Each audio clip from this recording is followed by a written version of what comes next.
pendidikan. Pertama, perkenalkan nama saya Abdul.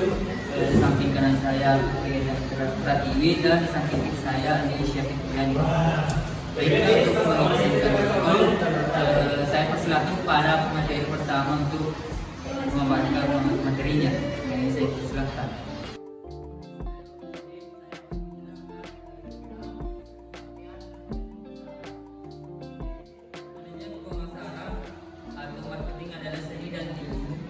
Memilih pasar sasaran, mendapatkan, menjaga dan menumbuhkan pelanggan dengan menciptakan, menyerapkan serta mengomunikasikan nilai unggul kepada pelanggan.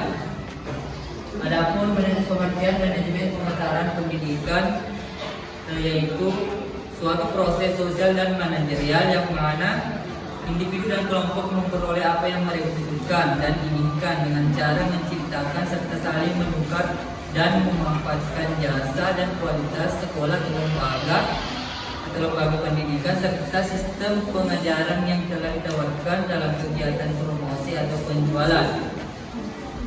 Adapun fungsi manajemen pemasaran pendidikan yaitu untuk mencapai hasil yang lebih baik dibandingkan dengan teknik pemasaran yang tidak dapat mencapai target jumlah siswa atau pengguna jasa pendidikan yang diinginkan.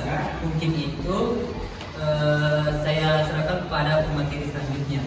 Di sini saya akan melanjutkan pemaparan materi dari teman saya. Adapun konsep-konsep pemasaran pendidikan. Yang pertama ialah konsep produksi. Konsep ini menyatakan bahwa menyukai produk yang tersedia dan selaras dengan kemampuan mereka. Maka dari itu, manajemen harus berkonsentrasi pada peningkatan efisiensi produksi dan efisiensi distribusi. Kemudian yang kedua, produk atau jasa. Konsep ini berpegang teguh bahwa konsumen atau pemakai jasa pendidikan akan menyayangi serta lebih memperhatikan ataupun perhatian terhadap jasa yang ditawarkan dengan standar mutu dan kinerja yang paling baik serta keistimewaan yang mencolok, dan karenanya organisasi ataupun lembaga pendidikan harus mencurahkan upaya terus-menerus dalam perbaikan pelayanan jasa. Kemudian yang ketiga ialah penjualan. Konsep penjualan menyatakan bahwa konsumen tidak akan membeli serta mencoba jasa yang ditawarkan terkecuali lembaga pendidikan diperlukan sebagai teknik penjualan yang sempurna untuk mendapatkan konsumen-konsumen yang baik. Kemudian yang terakhir ialah pemasaran masyarakat.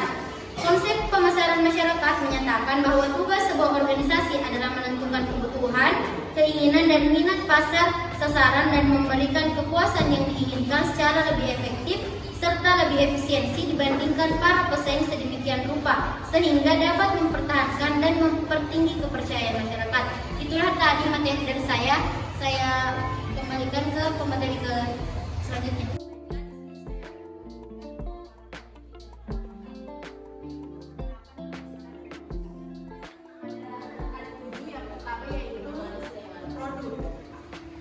Manajemen merupakan segala sesuatu yang dapat ditawarkan kepada customer yang bertujuan untuk memenuhi kebutuhan dan keinginannya. Kedua yaitu price, merupakan elemen yang berjalan sejajar dengan mutu produk. Apabila produk baik, maka calon siswa berani membayar lebih tinggi sepanjang dirasa dalam batas kejangkauan pelanggan pendidikan. Dan yang ketiga yaitu price, adalah letak lokasi sekolah mempunyai peranan yang sangat penting karena lingkungan di mana jasa disampaikan merupakan bagian dari nilai dan manfaat jasa yang dipersepikan cukup berperan sebagai bahan pertimbangan dalam menentukan pilihan.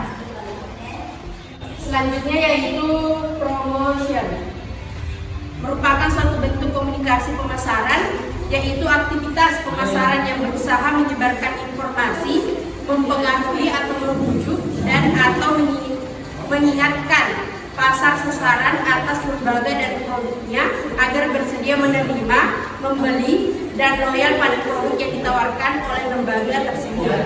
Selanjutnya yaitu people atau orang. Dalam pemasaran jasa, orang atau people merupakan aset utama yang berfungsi sebagai service provider yang sangat mempengaruhi kualitas jasa yang diberikan. Kemudian yaitu physical evidence. Unsur-unsur yang termasuk di dalam physical evidence yaitu lingkungan fisik, peralatan perlengkapan, logo, warna, barang-barang lainnya yang dipadukan dengan servis yang diberikan seperti tiket, sampul, label, dan lain sebagainya. Dan yang terakhir yaitu proses. Proses penyampaian jasa pendidikan merupakan inti atau core dari seluruh pendidikan. Kualitas dalam seluruh elemen yang menunjang proses pendidikan menjadi hal yang sangat penting untuk menentukan keberhasilan proses pembelajaran sekaligus sebagai bahan evaluasi terhadap pengelolaan. Itulah yang sempat saya sampaikan. Lebih dari kurangnya mohon dimaafkan. Wabillahi taufiq wal hidayah. Wassalamualaikum warahmatullahi wabarakatuh.